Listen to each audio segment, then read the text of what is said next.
താരസംഘടന അമ്മയിൽ പ്രസിഡന്റ് സ്ഥാനത്തേക്ക് ശക്തമായ മത്സരം. ജഗദീഷും ശ്വേത മേനോനും നേർക്കുനേർ ഏറ്റുമുട്ടും. ഇരുവരും നാമനിർദ്ദേശ പത്രിക നൽകി. ജനറൽ സെക്രട്ടറി സ്ഥാനത്തേക്ക് മത്സരിക്കാൻ ബാബുരാജും ജോയിന്റ് സെക്രട്ടറി സ്ഥാനത്തേക്ക് അൻസിബ ഹസനും പത്രിക നൽകിയിട്ടുണ്ട്.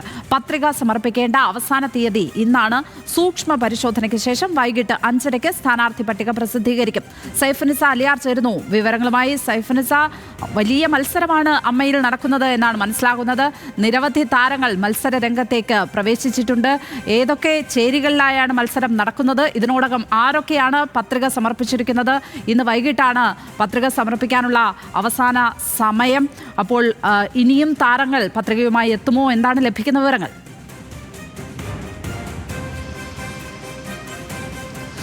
ലക്ഷ്മി പത്മ, അമ്മയുടെ ചരിത്രത്തിൽ ഇല്ലാത്ത വിധത്തിലുള്ള പത്രികാ സമർപ്പണമാണ് ഈ കഴിഞ്ഞ ദിവസങ്ങളിലെല്ലാം ഉണ്ടായിരിക്കുന്നത്. അതായത് 125ഓളം പത്രിക ഇന്നലെ വരെ അമ്മയുടെ ഓഫീസിൽ നിന്ന് വാങ്ങിയിട്ടുണ്ട്. അതിൽ ഈ പ്രത്യേകം തയ്യാറാക്കിയിരിക്കുന്ന ബാലറ്റ് ബോക്സിൽ പലരും പത്രിക സമർപ്പിച്ചിട്ടുണ്ട്. ഇന്ന് വൈകിട്ട് 4 മണിക്കാകും ഈ ബോക്സ് തുറന്ന് പത്രികകൾ നോക്കുക. അതിന്റെ സൂക്ഷ്മ പരിശോധനയ്ക്ക് ശേഷം വൈകിട്ട് 5:30ക്കാണ് അന്തിമ സ്ഥാനാർത്ഥി പട്ടിക പുറത്തു വരിക. ഈ സ്ഥാനാർത്ഥി പട്ടിക പുറത്തു വന്നാൽ പോലും അതിൽ പലർക്കും പത്രിക പിൻവലിക്കാനുള്ള സമയമുണ്ട്. 31-ാം തീയതി വരെയുണ്ട്. പക്ഷെ അതിൽ പ്രധാനപ്പെട്ട കാര്യം എന്ന് പറയുന്നത് പ്രസിഡന്റ് സ്ഥാനത്തേക്ക് ഇത്തവണ ഒരു വനിത വരുമോ എന്നുള്ളതാണ് ആകാംക്ഷ ഉണർത്തുന്ന കാര്യം. കാരണം ശ്വേത മേനോനും ജഗദീഷും പ്രസിഡന്റ് സ്ഥാനാർത്ഥിക്ക് വേണ്ടി പത്രിക സമർപ്പിച്ചിട്ടുണ്ട്. അവരുടെ സൂക്ഷ്മ പരിശോധന കഴിഞ്ഞ് പത്രിക സ്വീകരിച്ചു കഴിഞ്ഞാൽ ഇരുവരും നേർക്കുനേർ ഏറ്റുമുട്ടും. ഒപ്പം തന്നെ മറ്റ് വൈസ് പ്രസിഡന്റ് അടക്കമുള്ള സ്ഥാനങ്ങളിലേക്കെല്ലാം തന്നെ 3 പാനലുകളായി തിരിഞ്ഞ് മത്സരം നടക്കുമെന്നാണ് അറിയുന്നത്. അതൊന്ന് ജഗദീഷിന്റെ, ജോയ് മാത്യു ഒക്കെ അടക്കമുള്ള ഒരു പാനലാണ്.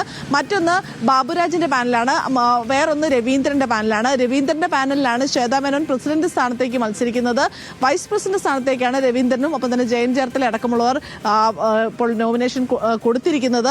അതുകൂടാതെ തന്നെ ബാബുരാജ് ജനറൽ സെക്രട്ടറി സ്ഥാനത്തേക്കും അൻസിബ ഹസൻ ജോയിന്റ് സെക്രട്ടറി സ്ഥാനത്തേക്കും പിന്നീടുള്ള എക്സിക്യൂട്ടീവ് ട്രഷറർ അംഗങ്ങളിലേക്കെല്ലാം തന്നെ ഒരുപാട് പേർ പത്രിക നൽകിയിട്ടുണ്ട്. അതിൽ പ്രധാനപ്പെട്ട ചില പേരുകൾ എന്ന് പറയുന്നത് ലക്ഷ്മി പ്രിയ, ഒപ്പം തന്നെ അഞ്ജലി നായർ അടക്കമുള്ളവരുടേതാണ്. വനിതകളിൽ നിന്ന് ഇവരൊക്കെ ഉണ്ട്. നവ്യ നായർ അടക്കമുള്ളവർ ഉണ്ടാകുമെന്ന് പറയുന്നു. പക്ഷെ അതിലിപ്പോഴും സ്ഥിരീകരണം വന്നിട്ടില്ല.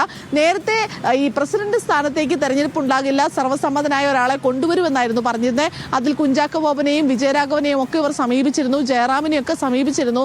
പക്ഷേ അവരെല്ലാവരും തന്നെ നിലവിലെ ഈ പല രീതിയിലുള്ള വാർത്തകൾ വരുന്നു.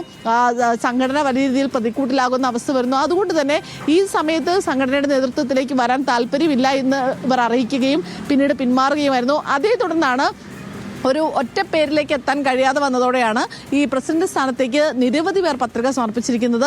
മോഹൻലാൽ എന്ന് പറയുന്ന ഒരു പ്രധാനപ്പെട്ട ഒരു ആൾ അമ്മയുടെ നേതൃസ്ഥാനത്ത് നിന്ന് ഒഴിഞ്ഞതോടുകൂടി ഈ സ്ഥാനത്തേക്ക് വരാനടക്കം നിരവധി പേർ പത്രിക നൽകിയിട്ടുണ്ട്. അതായത് നേരത്തെ ഒന്നും നമ്മൾ കണ്ടിട്ടില്ലാത്ത അത്രയും പേർ ഇത്തവണ മത്സര രംഗത്തുണ്ടാകും. പക്ഷെ ഇവരുടെ എല്ലാം തന്നെ സൂക്ഷ്മ പരിശോധന നടത്തി പത്രിക സ്വീകരിച്ചാലേ ആരൊക്കെ സ്ഥാനാർത്ഥി പട്ടികയിൽ ഉണ്ടാകുമെന്നൊരു ചിത്രം നമുക്ക് വ്യക്തമാവുകയുള്ളൂ. അതെന്തായാലും വൈകിട്ട് 5:30 വരെ കാത്തിരിക്കേണ്ടി വരും.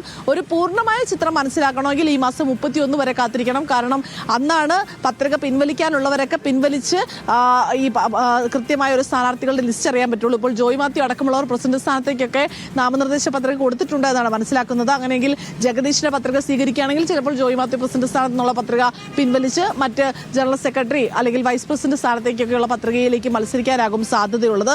അങ്ങനെ ഒരു സാധ്യത നിൽക്കുന്നത് കൊണ്ട് തന്നെ ഒരാൾക്ക് 3 പത്രിക നൽകാം. അങ്ങനെ 3 പത്രിക നൽകിയവരാണ് പലരും ഉള്ളത്.